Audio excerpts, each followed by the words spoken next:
Welcome to The Explainer. Today, we're diving into something that affects so many of us, the specific, sneaky money mistakes that are literally keeping millions of middle-class earners from building lasting wealth. You know, it's super easy to just assume, hey, I'm not rich because my paycheck isn't big enough, right? But the data actually tells a completely different story. Building wealth is way less about what you make and far more about what you actually do with it. Let's kick things off with a scenario you've probably seen or maybe even lived. Have you ever wondered why some folks pulling in massive six-figure salaries are still constantly stressed out about money? I mean, they work incredibly hard, they bring home this huge paycheck, yet somehow they always feel completely broke. It kind of makes you wonder what's going on behind the scenes. Well, compare that to the flip side of the spectrum. We all know those people with totally average incomes who quietly, and I mean steadily, build massive wealth year after year. Here's the truth. A high salary simply gives you the potential for wealth. It's excellent habits that actually build it. So today, we're going to break down the 7 specific mistakes keeping people stuck. Let's jump right into Chapter 1, the wealth illusion. This is a dangerous, almost automatic cycle that so many fall into. You work your tail off, you finally get that well-deserved promotion, and what happens next? Suddenly, your perfectly good car just isn't good enough anymore. You upgrade your apartment. You start developing a taste for, $30 artisan lunches. Before you know it, you end up spending every dime of that extra income instead of investing it. This is the classic trap of lifestyle inflation. Now, wealthy individuals, they approach this entirely differently. When they earn more, they don't immediately rush out to upgrade their lifestyle. Nope, they capture that extra margin to save and invest first. It just goes to show that financial success is an active behavior. It is absolutely not just a passive result of getting a bigger paycheck. Which brings us to Chapter 2, Escaping the Debt Trap. Let's actually look at the math for a second, because it is fascinating. Imagine making a solid 10% return by smartly investing your money in the market over the course of a year. 10%.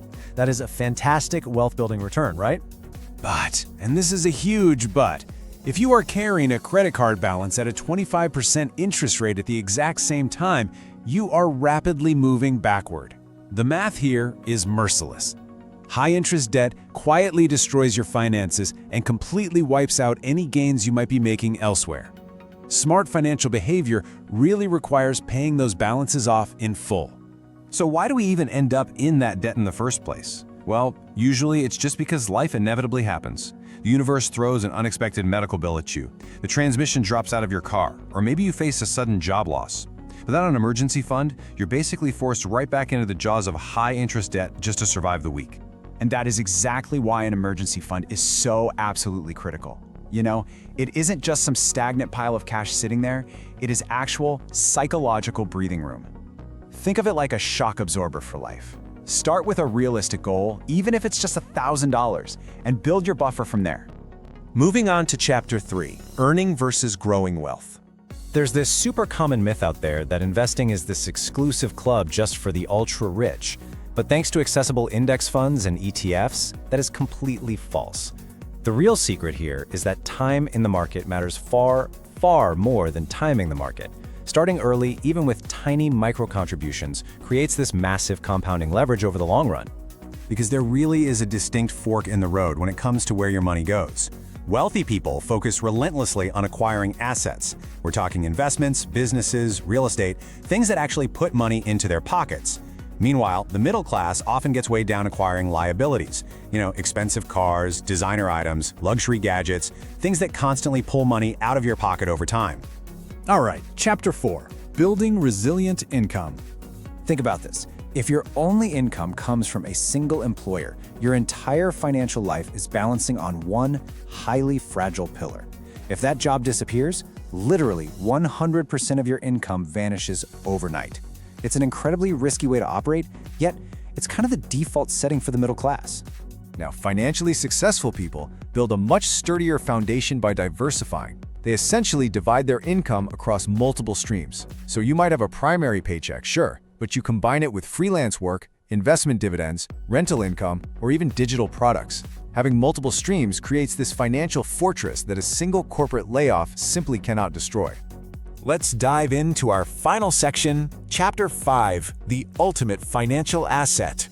So schools teach us a lot of vital subjects, right? But personal finance? It's rarely on the curriculum. Because of this massive gap, the wealthiest individuals take it upon themselves to study money continuously. They devour finance books, they listen to investing podcasts, they study market trends, and they proactively upgrade their financial literacy. And they do this because knowledge actually compounds identically to investments. The more you truly understand the mechanics of money, the sharper your financial decisions become. Over decades, that expanding knowledge base acts as a massive, powerful multiplier for your overall net worth. So, to wrap up this explainer, just remember that escaping the middle-class trap isn't about pulling off some massive, lucky windfall. It's really just about adopting better micro-habits and letting them run over time. Dodge lifestyle inflation when you get a raise. Invest consistently. Build that emergency buffer. Aggressively kill high-interest debt. And above all else, never stop learning. I'll leave you with this final thought as we close out today. Financial freedom isn't a lottery ticket. It's just a series of better decisions made one step at a time. Looking at the habits we've unpacked today, from how you treat a raise to how you educate yourself, what is the one better financial decision you're going to make today to secure your wealth for tomorrow?